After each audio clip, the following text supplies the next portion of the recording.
Right, good morning. Glasses off. My name's Paul Robinson. I'm the author of the Recovering from Hyperthyroidism series of books. And this is part 5 of my Don't Take My T3 Away video diary. It's a bright sunny morning, which is great because it's been raining. And I hope you all feel happy and very well. I feel very well. It's the first time probably in 3 weeks I haven't felt like I have the flu. I feel great this morning, which is absolutely wonderful. I don't feel happy. Not at all. Not because I'm speaking to you, because I love talking to you guys. I don't feel happy because of where I am with part 5 of Don't Take My T3 Away video diary. So remember the last time I spoke to you, I'd been in contact with the data protection officer in my local clinical commissioning group, a local health authority, to discuss the likelihood that they were infringing data protection with what they were doing by sending my data into the CCG to be reviewed by committee. So I thought, good plan, on to something here. I even had a letter back from the doctor saying, oh, he's terribly sorry, of course he won't send my data anywhere until I hear back from the CCG. So I thought, I'm onto something here. It's got a chance of working. And it did indeed slow things down for quite a substantial amount of time. So this is the update of where we are. I'll refer back to the statement from the NHS England consultation guidance to the CCGs in June 2019. And in it says,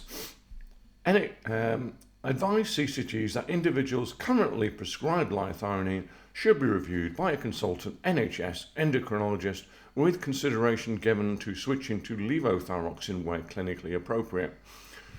And that's in there. And note the term, whenever they refer to this being reviewed, they talk about a consultant NHS endocrinologist. They do not say reviewed by committee in an audit in a CCG. That's quite important. I think it's quite important anyway. Right, okay, so here's the update. Right, so the first letter I had back from the CCG, from the data protection officer in the CCG, made me feel quite positive that I was getting somewhere with this. This is a new letter I haven't read to you guys. And it says, I can confirm that your answers to the questionnaire are not shared with the CCG at any point, either in an identifiable or non-identifiable form. Once the questionnaire has been completed, it will be sent to the specialist at the hospital to receive a clinical review. The specialist may ask to see you depending on your answers. So that reassured me. I thought, I'm not being audited by a group. Excellent. And after that it says, please be aware this is not an audit, but a clinical review. NHS of England have issued the following guidance, and I read the guidance out about being reviewed by a consultant NHS endocrinologist. That all was consistent. It even said at the bottom of the letter, it would seem there has been a misunderstanding on the part of your surgery, so they're blaming it on my doctor's surgery, right? So I thought, wow, getting some progress here, this is going to change, it's not going to be an audit. And I started to think, cynical me, I started to think, actually, they realised they're violating data protection, so they're probably rewording everything, they're probably changing their plans and backtracking and blaming it on the doctor's surgery, but at least I've stopped the audit. This is what I thought. I'm a bit of a naive chap. I'm quite optimistic sometimes, not very often, my wife would say, but I thought I was getting somewhere. So I wrote back to them. I thought, let's just verify this, Paul. Verify it. Let's be sure you're on safe ground here. So I wrote back. I said, aren't GPs normally expected to follow the liothyronine pathway for the CCG? If this were done, my labs will conform to the necessary levels to not be needed to be referred to an endocrinologist at all. So will my data have to be sent from my GP to an endocrinologist? Then they answered, yes, as part of the clinical review now, note, not audit, the endocrinologists have requested that GPs fill out the GP questionnaire for all patients who were started on liothyronine before the guidance was published. So there's a GP questionnaire. It's the first time I've heard of it. So I'm guessing that they've filled out a questionnaire of which patients are on liothyronine and their names are on them. And that already seems like it might be violating data protection. I think I'm going to ask my GP tomorrow, when I've got an appointment with him, exactly what's been sent already and what is the GP questionnaire. So that's still a question mark for me. Still doesn't feel very good. This is the interesting bit. And I asked her, will my GP be able to choose which endocrinologist to send my information to? As this is the normal process. Then the answer, this is the answer that really annoyed me. The information that's collected is shared with the endocrine team. That's not one person, by the way, a team. While one of the endocrinologists will review your information, the GP will not be able to choose a specific consultant to do this. It will be up to the endocrine team to decide who will review the cases and when they will receive the information. Okay, there's two issues in that. Two issues. They're both equally important. One is it's an endocrine team, which to me is not, they aren't my primary care provider, right? They are not the person that's dealing with my health and treating me and looking after me. Not that I need it, because I've been doing my own medication dosing for nearly 20 years and I'm better at it than all of them, without exception. I know that. I hope some of you know that. I'm extraordinarily good at managing T3, which is why I'm well, and why a lot of people are well, and why a lot of the endocrinologists can't get the people well. But anyway, that's a different point. It's a team. It's not a primary care provider. It is, as far as I'm concerned, not what I thought was happening with my personal health data, because I've opted out of data sharing. My data should be shared only with my primary care provider, which is my GP and whoever he has to send it to because he needs help with my health. And even if they had to do a clinical review, if he could pick an endocrinologist and send my data to the endocrinologist with a referral letter, I'd be a lot more happy with that. But no, it's a team. It goes into a team, which means the team can look at it. And they're not actually trying to help me with my health.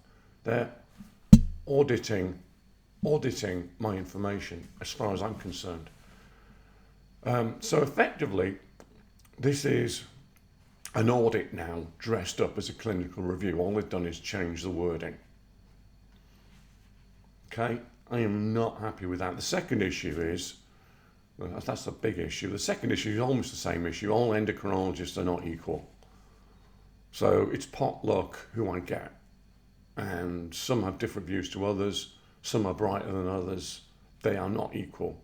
And some are going to be more influenced by the CCG policy on liothyronine. So it's going to be a lottery, I think. So that's another piece of information. It's probably one of the last ones that came in. I wrote back quite a few times to them. Pretty much saying what I've just said here. It says it feels like the endocrine team are trying to act as my primary care provider, which again doesn't feel very much like my data is being carefully guarded. It seems somewhat heavy-handed and not patient-friendly. I've said some other things. I'm not saying them because they're rude, but I just said some other things, but I won't bore you with that. It just feels wrong. More coffee. So that's kind of the situation. I've taken a little bit of advice on it.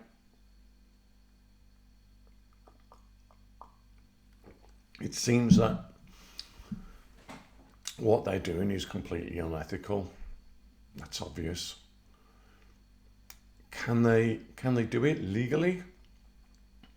Well, there are sort of wide powers that people can use legally for health issues, usually health scares, when, you know, there are excuse me, big issues going on. And it seems that maybe they could do that, but basically this is just wrong. It's unethical. It is not in the spirit of data protection. I've got an appointment with a GP tomorrow. I probably have to give him the data at that point. So there we have it. After that, the dice are thrown. I have no idea how this is going to go. I've been on T3 for best part of 20 years. I feel fine. I am not going back to T4. I am not doing a levothyroxine trial. The reason I say that is I've done several over the years, mostly self-initiated, because I'm a curious chap. I'd like to know what's happening. I want to find out. I mean, a number of times when I was on T3, I thought, oh, I've been on T3 for a number of years now. I wonder if something's changed. I know my antibodies dropped now. I wonder if something's changed. I know my thyroid gland's been destroyed now. I wonder if something's changed. And I've asked for a trial. Sometimes it's been just some T4 mixed with T3. Disaster after a week. And I blogged some of this recently as well. Apparently there are two little pieces of DNA called SNPs, or single nucleotide polymorphisms, associated with the DIO1 gene, which is a gene responsible for making the D1 enzyme, which converts T4 to T3. And there's one known polymorphism, one known SNP, associated with the D2 gene, or the DIO2 gene, which makes the D2 enzyme. And it turns out that, because I've still got my old raw data from 23andMe, it turns out that I've got both copies of each of the SNPs of DIO1. So I've got both of those. So there's 4 different SNPs that are all mutated. And I've got both SNPs mutations. Sorry, I've got both mutations. More coffee. Clearly more coffee.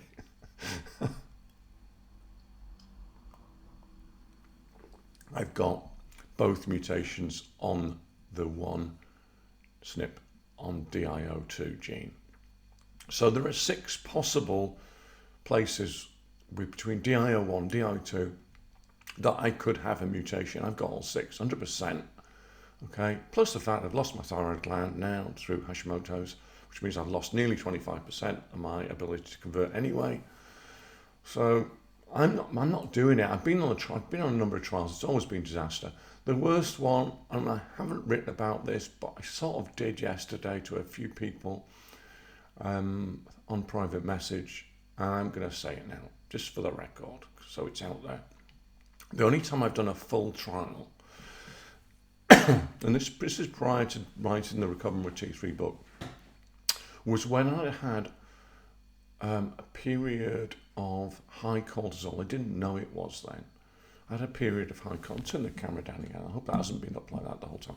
I had a period of high cortisol when I was on T3, and I think that was probably due to stress. It could have been due to the fact I needed to modify my CT3M dose at the time. It's high cortisol. High cortisol raises stomach acid. It's one of the side effects. I didn't know that back then. I've written about it now. And I was having some problems. So I went to see it's Professor Colin Diane now at Bristol. He's now in Cardiff. I said, look, I think I need to trial T4. Let's do a proper trial, he says, confidently and stupidly. Me, that is. And we did a proper trial, and I came off T3 and I went on T4, and we ramped it up and ramped it up and ramped it up. And never felt great. Really felt hypo most of the time. I'm remembering this now. And he was pretty bad, and eventually I got up to 200 micrograms of levothyroxine, and I still had hypo symptoms, slightly better, but I was very anxious. It was too much almost. I thought, well, what if I can get rid of these hypo symptoms? So with his assistance, I cranked it up further, and then I went in to have a series of blood draws to find out what was going on, whether my cortisol levels were up, what was going on. So I had a catheter in my arm, And he was great, so supportive, and we did a blood draw, and then I think I took my T3 dose, and then we did, I think, about 3 more every hour, because that's what I wanted to do. I wanted to find out what the heck was going on, to see if I could see something in any of the thyroid or cortisol results. I was very naive then, thinking I could get anything out of those numbers. Again, this is before I wrote the Recovering with T3 book. And then I went home. Unfortunately, I hadn't, sorry, I'll probably better not say this in case it upsets anybody who doesn't like blood. But anyway, this wasn't taken out very well. You can imagine the consequences. Let's not go there. It's too early in the morning for some of you.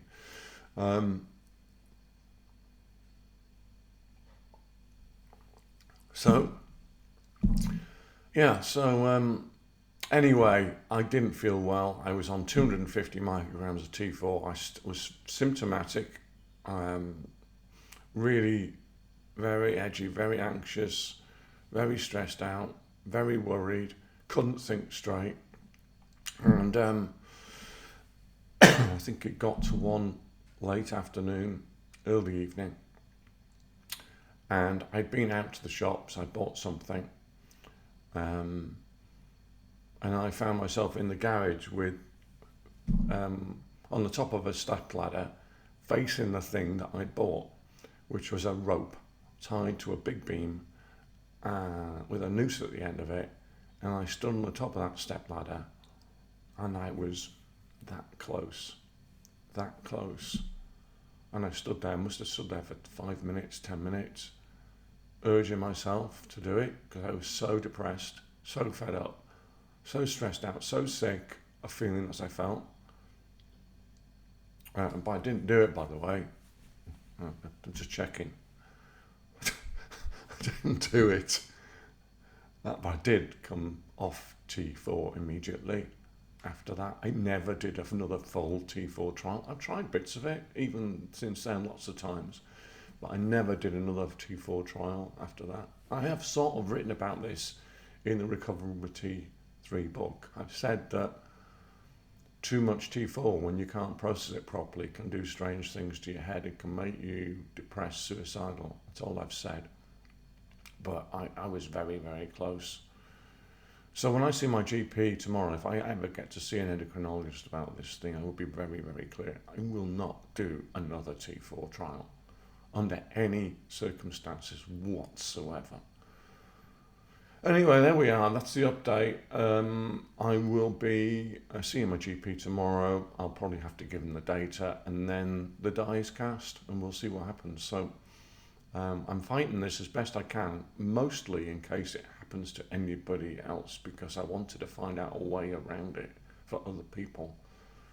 I'm still going to fight as best I can, and I'll let you know what happens next in due course.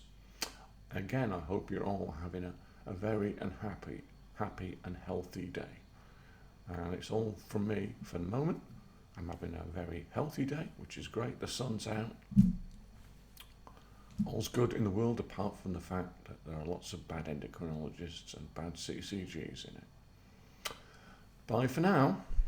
I'll put my glasses on so I can stop this thing properly, because it's a very small button and I can't see very well these days.